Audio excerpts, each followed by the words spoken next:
Hello everyone, we are about to make history. We're going to dive into the official, unofficial, enormous, sprawling Melee Iceberg. I know it's a little bit different from most of the videos you see on this channel, but I felt that someone had to explain, or at least attempt to go through most or all the entries on this iceberg, because Melee has a quite interesting history. Or all the entries. Listen closely. Listen very closely. The messenger himself, forever.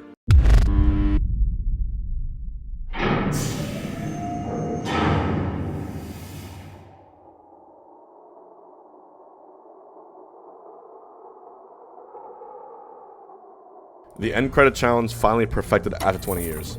Big props to Martin Zarate here. There was basically a $3,000 bounty for someone who was able to hit every single target in the Melee credits, and someone finally was able to do it, and claiming a $3,000 reward. It was a 20 years later sort of challenge, and a Smash fan named Nathaniel Bandy offered a $3,000 bounty to encourage someone to finally complete it. Martin Zarate spent 50 hours practicing and finally was able to do it. Sakurai doesn't like competitive Melee.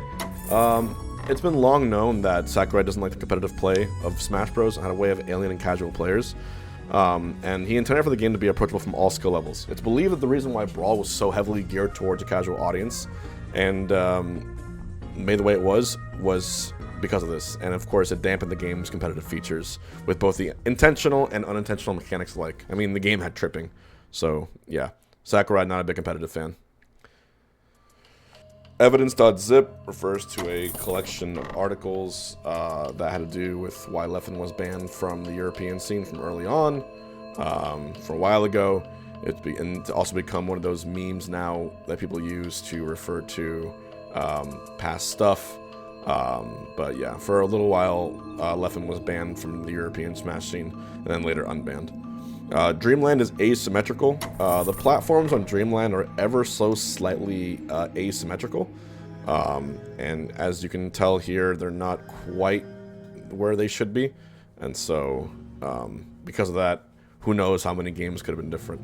A true 3D game / Z-axis matters. There's a first, like, in Melee, there's certain parts and aspects to fighting where your character will actually go into the Z-axis, and there's certain properties about the Z-axis in the game that allows you to avoid certain moves. So you can argue that sort of spot dodging in place is your character going into the Z-axis and coming back. So even though it's a two-dimensional game, there's 3D aspects to it that strangely pop up a lot of times. Falco Master 3000. Falco Master 3000 referred to a guy who showed up to a tournament wearing like a full mask and just entered the event and ended up just destroying everyone in Edmonton, Canada, and it was just one of those really funny things. I think there was like some back and forth rumors as to who it actually was. So there was a lot of theories as to who it was. I think eventually it was debunked. I'm trying to remember. It might have been one of the ranked players in Canada who just wanted to play a prank on people. But still, it was really funny. Just the guy showing up in a mask and just like destroying everyone. Stage select background. Words like Nintendo All-Stars and Smash Bros can be seen on stage select if you boundary break. You can also use a C-stick to sort of scroll around and see a bunch of different text on various menus in the game. The Fox and Falco Shine sounds. The jury is still out on this one, but there's this long-standing rumor that due to Fox and Falco Shine sounds being slightly different from the item pickup sound, their item pickup sounds were also altered. There is reason to believe this is false, but the point is largely a reference to the fact that the space animals use the item pickup sound for their respective shines. So yeah, if you pick up an item, that noise, that blip that you hear, is the same thing. Same noise that the shine makes. Sprout Tower was a planned map for Melee based on the level of Pokemon Gold, Silver, and Crystal. It has no presence in the game files, but it was supposed to be in Melee apparently, which would make sense considering how much Pokemon assets there are already in Melee.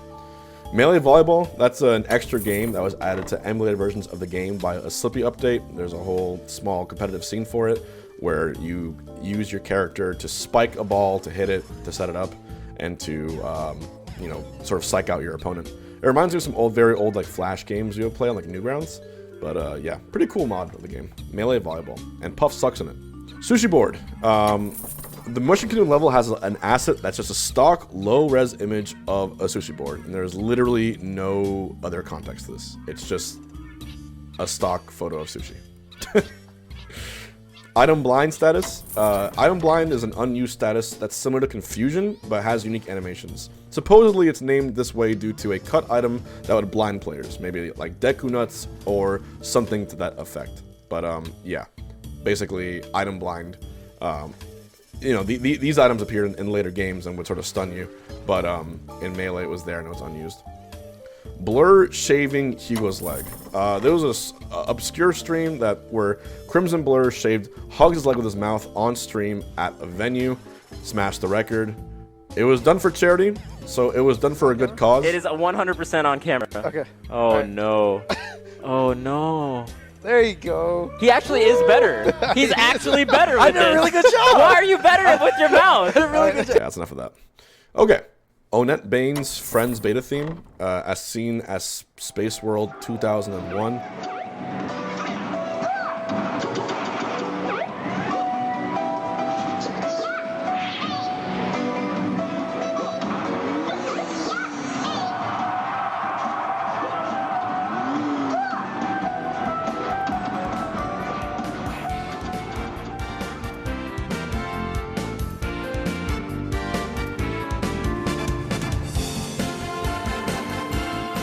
So yeah, basically it didn't make it to the final release. It was a different version of the Onette stage theme. But on a side note, it definitely slaps. Tournament legal Pokeballs. There was a time, a long time ago, when Pokeballs were actually legal, but other items were not. This decision was made in an effort to encourage more players to feel welcome, and also a roundabout way to reduce camping and enhance the pace of matches. It has since been banned. Just know that back in the day, a lot of stages were legal, and a lot of just random things were legal that really shouldn't have been. Hell, the stages Brinstar, Mute City, Green Greens, Corneria, they were all legal at one point as counterpicks. It's just very, very random. Switzerland. Switzerland is the bonus that you get for finishing a match without ever attacking or taking damage. It earns 12,000 points. So, yeah, if you don't attack anyone, or if you don't take any damage, you get a 12,000 point bonus called Switzerland. It's very, very hard to get. And fun fact, there's a trophy called Discon that you get by completing all the bonuses in the game. Timed Mine is a completely different alternative to the motion sensor bomb ripped directly from GoldenEye 007. It was never used and only exists as a graphic in the game's files. So, timed bomb. Basically, it would have been a bomb that just blows up after a certain amount of time rather than stepping on it. Falco's Nerf Dare. This is one of the most significant nerfs or changes that happened in the game to the PAL version. Usually Falco's downer is active the entire time he's spinning, but in PAL they made it different. They made it so the end of the move wouldn't have an active hitbox, so you have to hit it earlier on, which to me is a pretty fair balance, but that's my opinion. Mario Golf in Melee. In the adventure mode Mushroom Kingdom, a golf course can actually be seen in the background near the end of the level. This existed prior to the actual release of Mario Golf Toadstool Tour on the GameCube. So I always thought that was pretty cool. And Nintendo's been known for doing this, for having, like, in the background of certain stages, like, it's references to other stages or references to other games. In Wii Sports Resort Iceberg, you see that as well, too. Roy's one-hit KO. The first damage instance of Roy's up B has 200 vertical knockback, which is insanely devastating. This design was meant to keep the opponent airborne long enough to be hit by the rest of the move, as Roy ascended, but if the player can reverse up B, they can actually hit a target with the first attack without catching them in the fire. And in certain stages with closer top blast zones, this is a one-hit KO at 0%, mainly against very light characters like Puff, Pichu, and Game & Watch. It works, but its viability is questionable at best against most of the cast. It's slow, you can easily shield it, and has like a quarter century of end lag. So to go for one-hit KO, you might get one-hit KO'd, which is good balance. Slap-a-stick. This refers to a glitched lips stick in the game. So yeah, it's a glitch lipstick. It involves throwing a lipstick, remaining in the air, and keeping its hitbox. It remains in place. It can be air grabbed and moved to another spot where it can behave as a slapstick. When holding a slap-a-stick, it'll sort of behave as one until thrown. The leading theory is that the lipstick must be grabbed in the frame before it disappears. When this happens, the slap-a-stick enters a kind of limbo where it isn't supposed to be on the screen, but still is. Discovered by the Slap-a-Ho team. The curse part of it is that the slap-a-stick might corrupt game memory. Less than 12 hours after performing the glitch, Slap-a-Ho's main memory card became corrupted and had to be formatted. So, pretty cursed if it corrupts memory cards. Don't mess with that.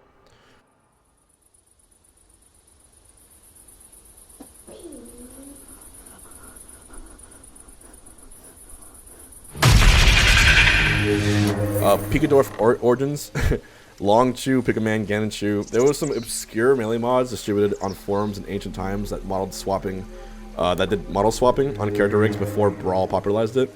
This is still a topic of minor debate since Pikachu's model didn't disrupt Ganondorf's in melee the same way it does in later installments. Famously, the name came about with the Brawl version of the mod.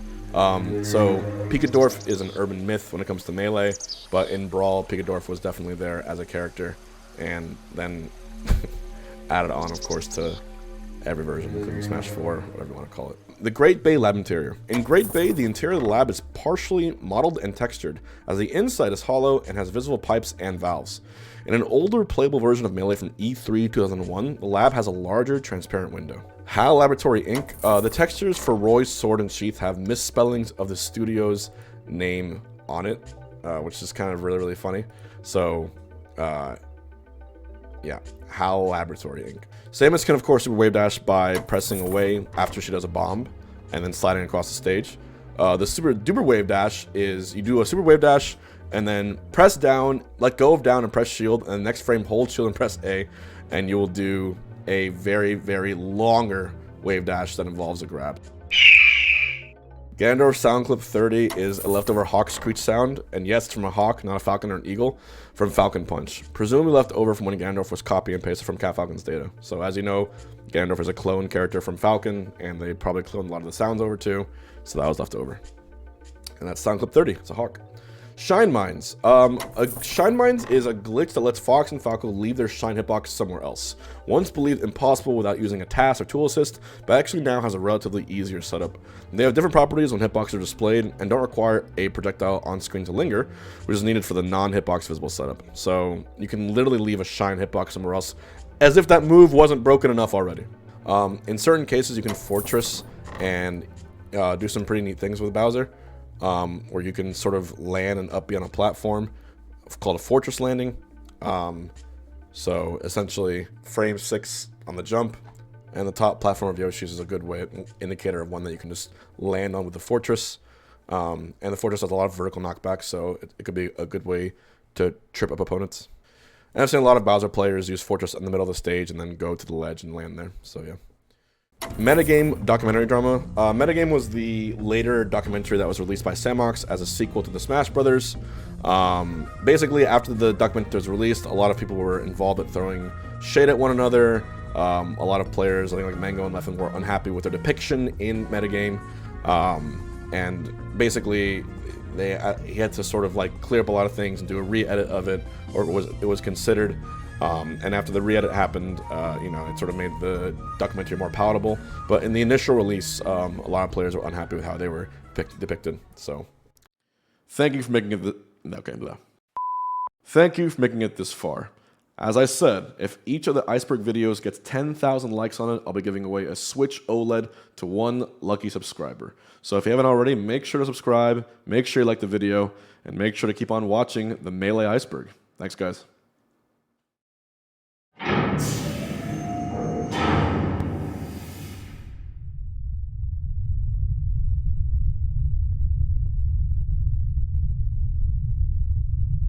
Grass traction. So on certain stages, there's grass, and grass actually has, the property where characters have more traction on grass versus other surfaces.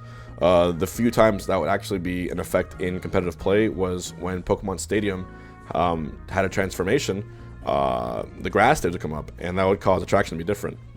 And if you used Jigglypuff's rollout on that stage, it moves much faster than it does on other stages. It might be because of the little hills on the stage, but it also might be because of the grass.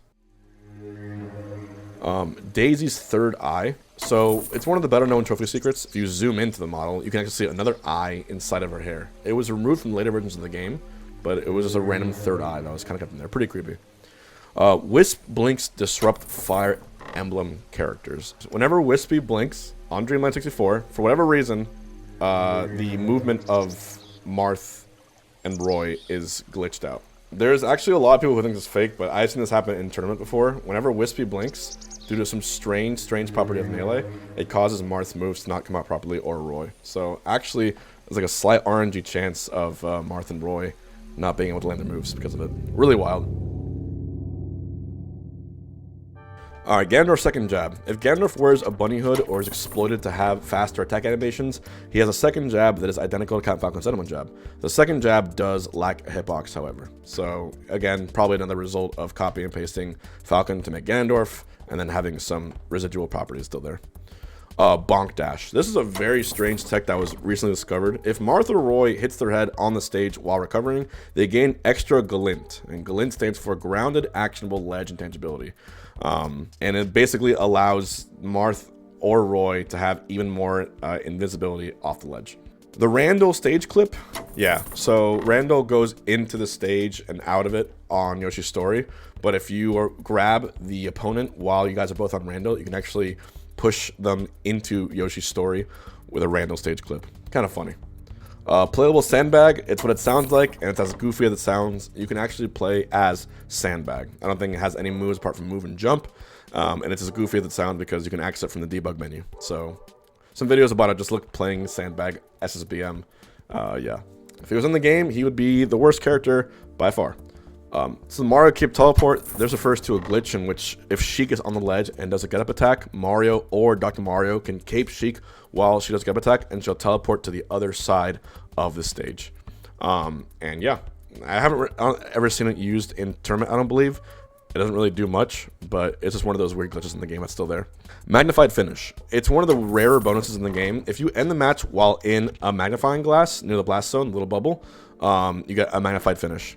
It's one of the rarest rewards in the game, if not the rarest. And Mystic is also another very similar one.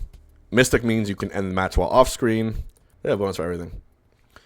Ice Climbers on Fire was a discovery from Mewtwo King. It allows Ice Climbers to have an infinite fire flower that's constantly billowing flames, fire, and ice. This is from 2007, good lord. Beta Yoshi Story stage. All you gotta know about this is that it was really, really big.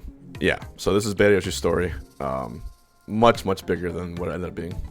Player's Choice Edition Inverted Text. The Player's Choice game box featured title text with an inverted banner color and text on the spine. It's very strange of us for those that are familiar with the game's box art. And I believe I have one of these in my closet still, but yeah, the yellow thing on the bottom, the text was inverted, and it looks just a bit different from the usual one. 20 eggs. It's a 20XX, but the future is Yoshi. A dark future indeed. But the term is mostly used in reference to players like Amsa, who are able to get top 8s and have amazing results with Yoshi, and the fact that Yoshi has a very untapped skill ceiling because of jump canceling and parrying and lots of other things. So, low-key sleeper high tier, no one knows about it.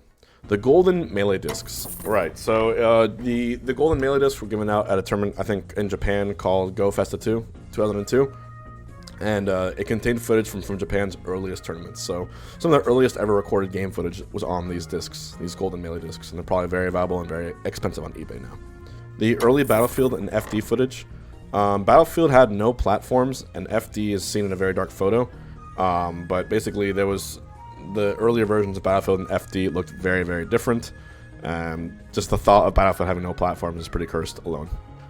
Japan Railways Stamp Promotion. The Japan Railway Stamp Promotion was a story where Nintendo made a promotion where you can collect stamps for Melee in order to win either a Melee lunchbox or a Nintendo GameCube by collecting a Mario, Yoshi, Bowser, and Peach stamp.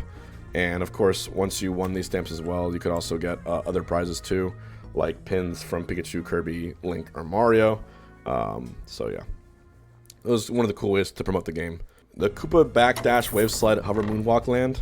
This is just referring to sort of when you wave land and you can buffer a slight walk out of it.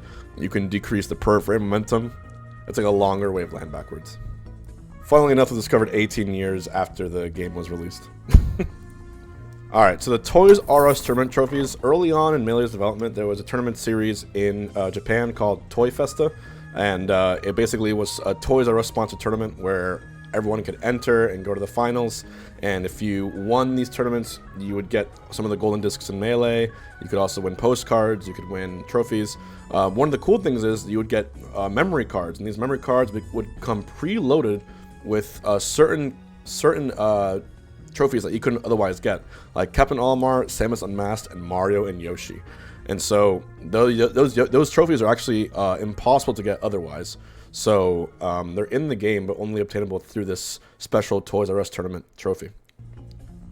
Alright, the Game & Watch pummel slide. If Game & Watch is facing down an incline while holding a target, you can actually slide up the slope. There's very few spots in the game where you can do this effectively, but it's just one of those weird things where he just slides upwards, and another strange property of any angled or inclined slope in Melee. Some trophies in Melee have full animation rigs attached to their models. Were they planned to be playable at some point, or were those models used as a base to help maintain proportions while rigging other characters? No one really knows. Secret Smash Bros. Title screen text. In the title screen background, among the moving lights show, there are little stripes that say Smash Bros. On them. It's very hard to see, but if you look into it, you can actually see it. February 1st, 2024, 12/47/33. This is an ominous date listed as the completion time for an event on page 49 of the official game guide. No one knows what it means, and it's possible that the screenshot was a demonstration of how to showcase the game's use of the GameCube internal clock, and they just happened to have a screenshot lying around for the game guide. But it's just a theory. It could refer to the end of everything. But I guess we have 3 years to find out. Alright, and that is the first 8 tiers, which means there's only 2 tiers left. And it's about to get extra spooky up in here.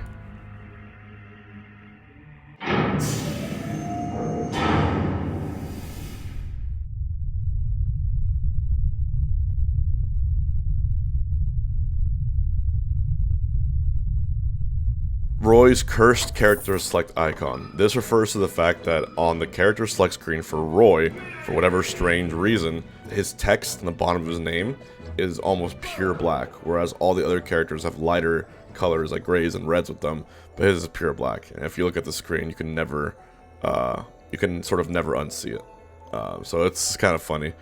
He was definitely rushed, and every other character is fine. DK's is a little dark, but Roy's is way darker than the rest. And now you're stuck with that forever. Advanced tech was intentional. This is a meme, but some people actually believe it. The more you think about it, the more outlandish it sounds.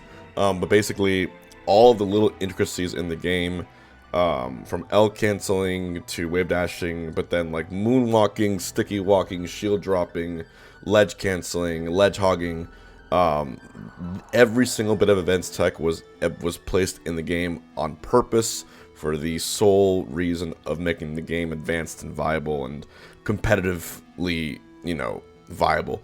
But at the same time, it is kind of crazy to think about because there's just so many techs in the game with so many characters.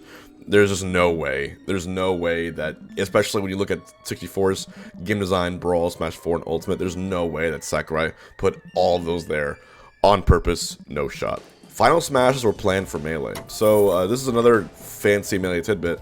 Final Smashes were actually meant to debut in Smash 64, but part of the reason we believe this to be true for Melee's sake is because some of the unused Ganon and Mario assets in the game's code in Japanese that translate to Final Smash.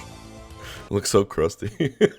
Fox is mid-tier. So, just as the 20XX theory predicts that Fox is a final evolution, up-and-coming characters like Puff, Pikachu, and Luigi have shaken people's opinions on what might be viable given enough tech discovery, when you consider how much the game has changed from 2001 to now.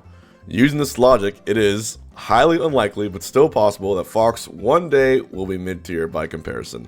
Again, it's a bit of a shitpost, but an interesting thought nonetheless. So, yeah. So, basically, there is a wiki page having all the tier lists. One fun tidbit that I'll add to this, I'm not sure if it was on the original Iceberg, is the April Fool's tier list that came out on March 31st, 2004.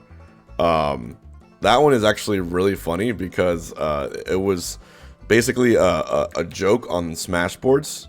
It was a lesson to the community to not blindly swallow the words of the Melee back room as the truth. And the Melee back room was this like exclusive place on Smash boards for like VIPs and top players and people who were just discussing tech. Though a lot of people thought this tier list was a hoax, it set a precedent to criticizing the tier lists that have not existed before. So this tier list is hilarious because it has, you know, it starts good with Bowser and Pichu in the bottom, but then you have randomly DK almost as the 4th worst character. You have Pikachu as like the 6th worst character. Kirby better than Pikachu in Game & Watch and Zelda. You got Young Link there. And then you have the plumbers, Ness better than Doc, Yoshi, and Mario. Mewtwo better than all of those. Ganondorf better than Samus and all the ones before that. And you go to high tier, and Roy is in high tier. Shout out to Don't Test Me. At 8th in the place, and Roy and Marth are above Peach, and Luigi and Ice Climbers. And then in the upper tier, you have Link being the 6th best character, Puff being the 2nd best character, Spacey's Falcon, Falcon in between Fox and Falco, and then Sheik on top. It's just absolutely ridiculous, but it's really, really funny. But yeah, I figured I should mention that. Dimensional arrow refers to a glitch in the game in which there's a really good video by Awesome talks about this, but Link, when he grapples onto the ledge and times a boomerang returning to him, and then uses an arrow at the right timing and the right spacing, you can actually cause Link to hold an arrow in place while he's on the ledge grappling. It's a really, really, really weird glitch, and he builds up velocity as he's doing it. So basically, by doing that, if you go back onto the stage, you'll notice that Link has no arrow if he starts charging it up again. And then if he's off the ledge, you can shoot the arrow and it goes a big distance. If he stays there too long, he'll fly off the side of the stage, killing himself because of the horizontal velocity he built up. But then there's another part of this glitch where Link can actually store different items as part of his arrow, essentially any projectile in the game. I'm talking Falco Laser, Link Bomb, Master Hand Bullets, anything. So it causes a lot of weird things to happen, and can even corrupt the textures in Melee, causing this very spooky, weird, ghost-like textures to appear with this glitch. It's one of the strangest glitches in all of Melee, and Link is just full of glitches in general, so it's pretty wild. Alright, full light shield. This one it's complex, and it's in the data behind it, but the general idea is that if you hold the A button shield and then press the Z button and hold it, you get an all-around superior power shield. It's like a gigantic shield that is only available if you do a certain setup for it. You can set it up by doing a dash that's not from a dash dance, holding A in the first 4 frames, or you can do it in a wave dash by holding A during any of the 10 frames of landing lag of the wave dash. And you can notably see Plup doing it here in this tournament, Paragon 2015, right there, so it's a gigantic shield. So it's just one of those weird phenomenons in Melee that only happens with certain setups. Haunted Ganondorf Trophy. This one's pretty creepy. It's a creepy glitch that makes Ganondorf's eyes white on one of his trophies. So it's one of those very, very odd things, but a lot of the trophies in the game do have incomplete parts to it. Maybe it was rushed, maybe there wasn't enough time to finish it, but, you know, nice little white eyes there to keep us awake at night. Very nice. Game & Watch is 3D, so this refers to the fact that Game & Watch, even though he's a 2-dimensional character, if you look at his model, he actually has a 3D body. He's only 2D due to a filter of sorts that's in the code, and it's also applied to other characters when they play on the stage, flat zone. But Game & Watch is actually a 3D character, so very, very odd. But you have to imagine that he had to be a 3D character because, you know, it just wouldn't make sense if every other character in the game is 3D and he's not. It would probably cause a lot of strange, weird glitches to happen. So by making him 3D and just having a filter, it makes the character make a lot more sense, probably to correspond with everything else in the code. Young Link's foot tap rumble. So you'll have Young Link's standing animation, and when he is tapping his foot, you'll feel just the slightest little rumble, as if Young Link is inside your controller. Will Pit ever fight again? This mysterious text at the end of Pit's trophy description could mean 2 things. Pit was planned to be in Melee as a later installment the whole time, or Sakurai always intended to be part of a Kid Icarus sequel. Both ended up being true, but what this is in direct reference to can be interpreted either way. So yeah. And that appears the last sentence of Pit's trophy. Will Pit ever fight again?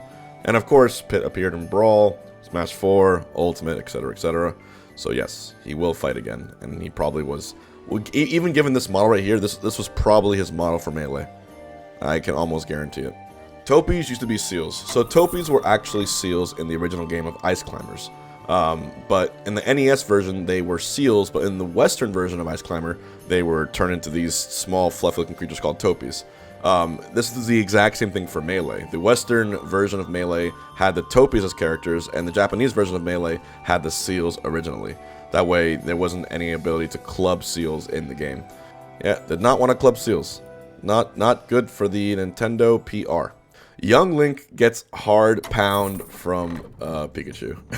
This references the classic Melee clip of Axe versus Silent Wolf from EVO 2014. You know, this is a very famous set in which Axe was able to 4-stalk Silent Wolf on Fountain of Dreams during Game 3 of their set.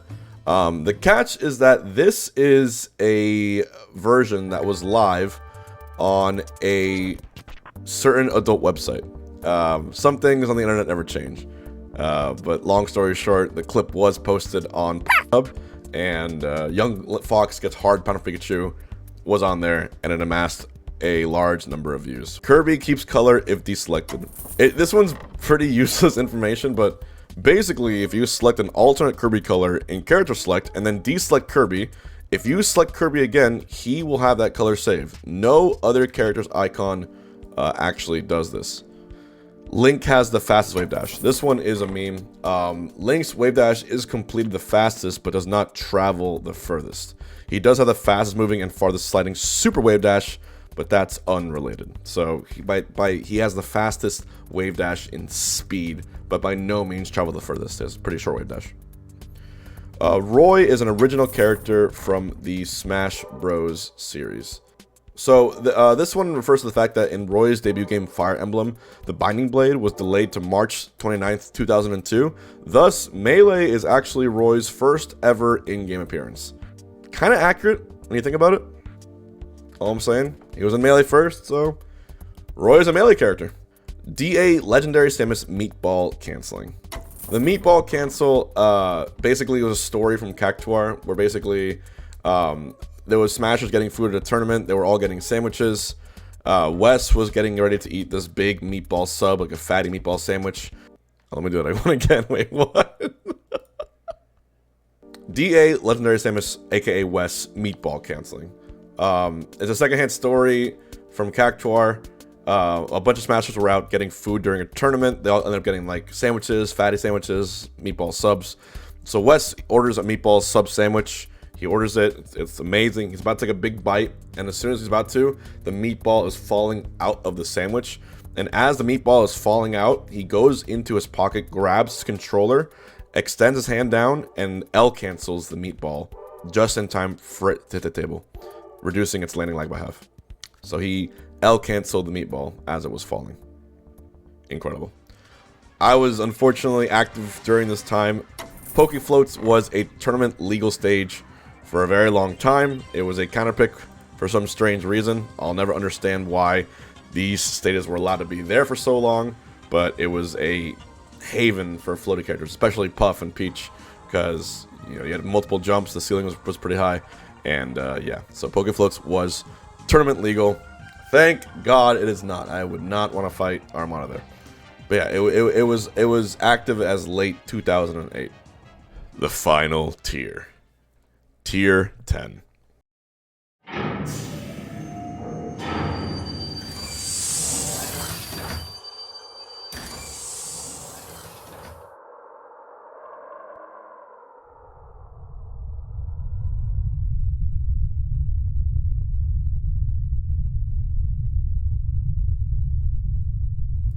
Link has top tier potential. This is a further exploration of the Fox's mid-tier school of thought. It's just that Link has enough janky mechanisms and glitches to make him a potential high tier or even top tier many years from now. It's mostly a shitpost, but if the rate of glitches Link discovered keeps on the certain pace that it is, it's only a matter of time before someone discovers something game-breaking enough to make him the ultimate best character in the game. Trophies are taxidermy. There is an obscure player theory that suggests that trophies are like fallen heroes, especially due to how trophies are handled in Classic and Adventure Mode, as well as in Subspace Emissary later in the series. I mean, you'll see these trophies sort of fall to this dark death after they lose games. They're sort of collected in some creepy collection in someone's bedroom. Are we just monsters? Are these just playthings for us? Are these just real life living organisms that we've then just modeled and frozen forever in time? Seriously, go watch Subspace Emissary, go play through it. It'll make you double think what trophies really are. Sheik is actually Giga Bowser. There's an obscure reference to the fact that Giga Bowser's actually inaccessible banner in his victory screen says Sheik. So when Giga Bowser wins a match, it actually says Sheik. It's a very, very odd thing. This may be an oversight due to how Giga Bowser was thought of in development. If Sheik is an alternate Zelda, Giga Bowser might have been seen as an alternate Bowser if you use similar logic. And as a side note, you can play as Giga Bowser via cheat engines, but it can cause game crashes upon winning or returning to character. Marth is a Martian. The shorthand reference for Marth in the game's code is Mars. Fountain of Dreams reflections are haunted. This one is pretty creepy, but essentially when you are on Fountain of Dreams, the reflection of the stage will cause certain things to look different from what it does on the top, on the real stage. Most notably, if you choose Jigglypuff and you rest, even though Puff will be asleep, in the reflection, her eyes are still open. Maybe this is a fact that she never really falls asleep. She's always looking around, and she can see her own death coming when she misses a rest. It's like being through surgery awake. It's fucked up. Hyrule Temple hears your prayers. This is a post, but it's essentially saying the stage is a temple, it's a church, and it hears your prayers whenever you ask it or something, and that's why it isn't tournament legal, which is stupid. But in reality, it's not tournament legal because it's a gigantic, sprawling stage where you can run away the entire time. And it just is the opposite of tournament viability, but it is very, very fun. All messages speedruns. A theoretical longest speedrun in Melee where you go and you collect every single message in the game. These messages are sort of the ones that happen when you complete a certain number of versus modes.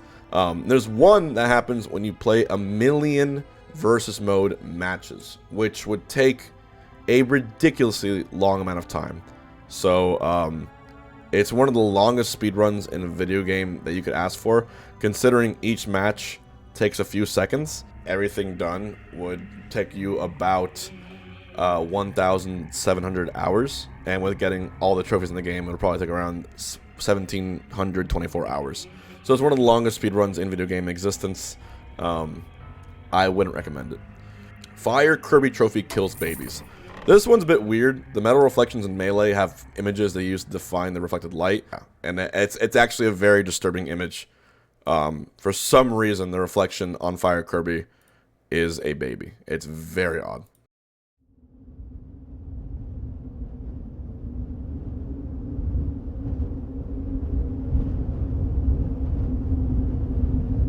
Icicle Mountain Oppressive Negative Energy. This one's a bit subjective, but many feel like the map is plain, lacks color, and generally feels lonely. It's similar to the dry, wet world of Mario 64.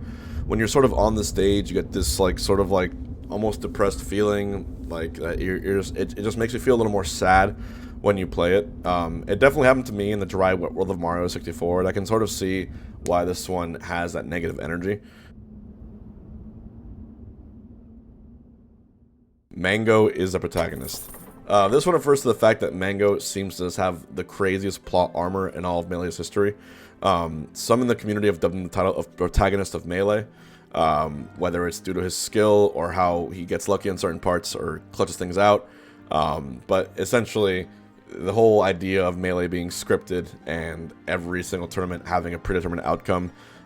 Sometimes you'll see certain runs and certain ways that the game plays out, and it's so ridiculous, it's so impossibly hard to believe, like Smash Summit 11, that you have to think that Melee is a script and Mango's the protagonist.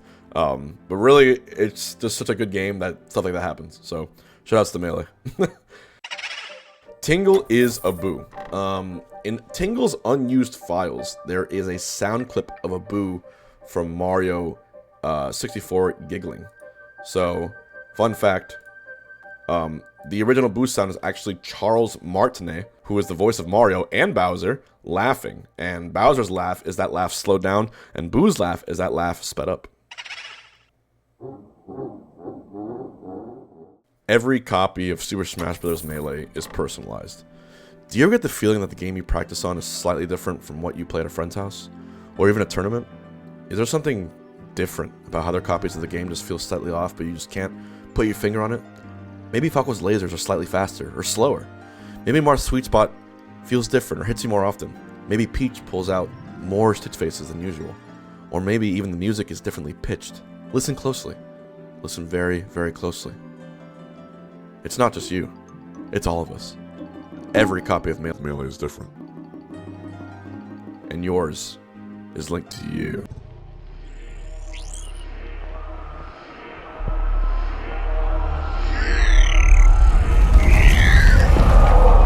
Forever.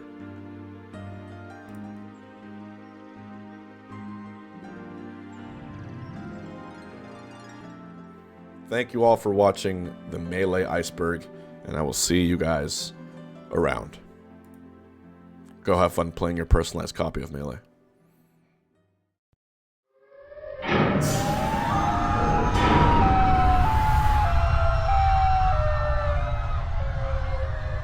Sakurai is an immortal being. Do not research. Besides a bit of cosmetic surgery, this man ages like wine. The whole idea here is that Sakurai actually has not aged since he was in his 20s or 30s. Kind of in the same way like Keanu Reeves. There's a good chance that Sakurai actually might be a time traveler.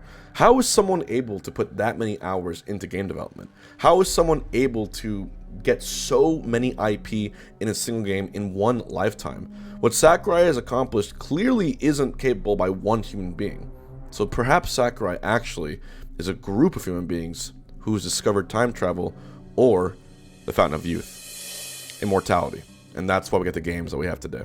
We're living in Sakurai's 12 alternate universes, clearly.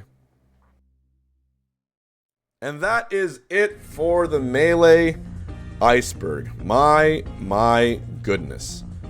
This is actually wild, and what an insane iceberg this was. Thank you for watching through this entire chaotic video. Hope you enjoyed it. Let me know what you want me to make a video on next, and once I saw this iceberg on Reddit, I knew someone had to do it. So leave a comment below, let me know what you thought about the video, and that's it. Hope you enjoyed the massive sprawling SSBM iceberg.